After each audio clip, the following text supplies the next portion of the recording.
If you look at a map here of the treaties imposed on the Central Powers after World War I, you'll notice that compared to the Ottoman Empire and the Austro Hungarian Empire, the treaties imposed on Germany were actually quite lenient.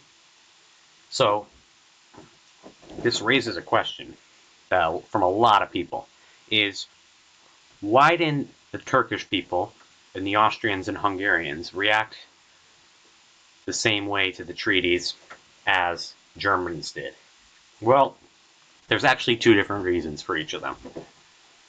For the Austro-Hungarian Empire, the reason is because nobody was really proud of being an Austro-Hungarian.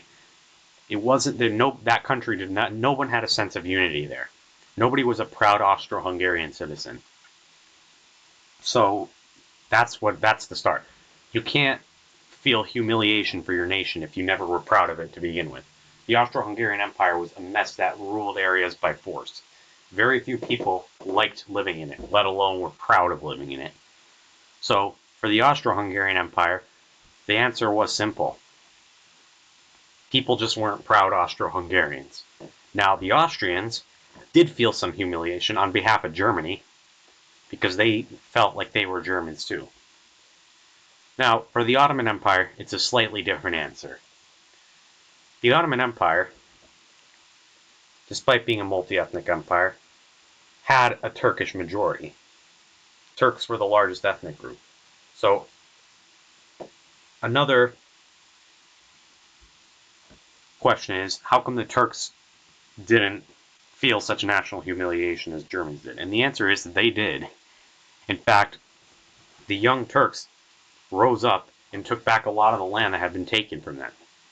But the Ottoman Empire had still been dissolved, so even after that, how come the Ottoman Turks didn't feel humiliation for losing over 60% of their territory?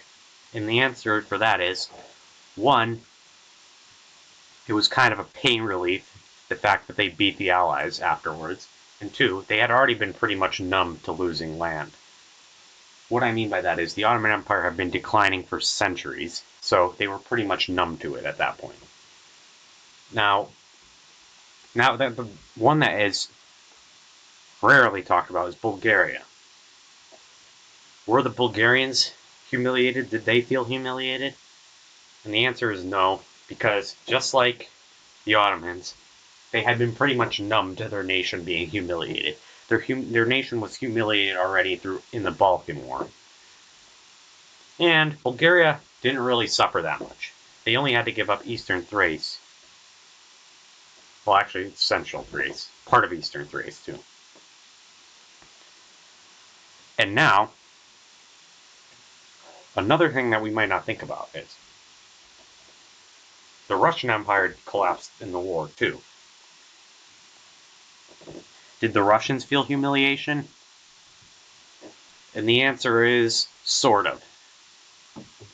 The Russians felt loyalty to the Soviet Union, which was being created.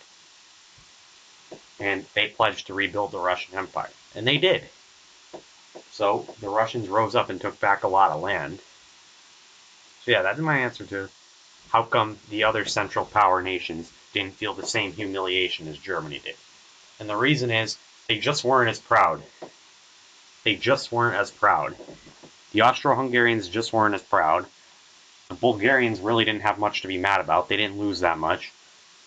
The Turks fought back, and they were able to get a good deal. So they really didn't have much to be mad about. What made the Treaty of Versailles so hard to swallow for Germans is it deprived them of national pride. Before the war, someone could be proud of being German. After the war, it was seen as an embarrassment. And that's what the German people couldn't swallow. So yeah, there we go. That's it.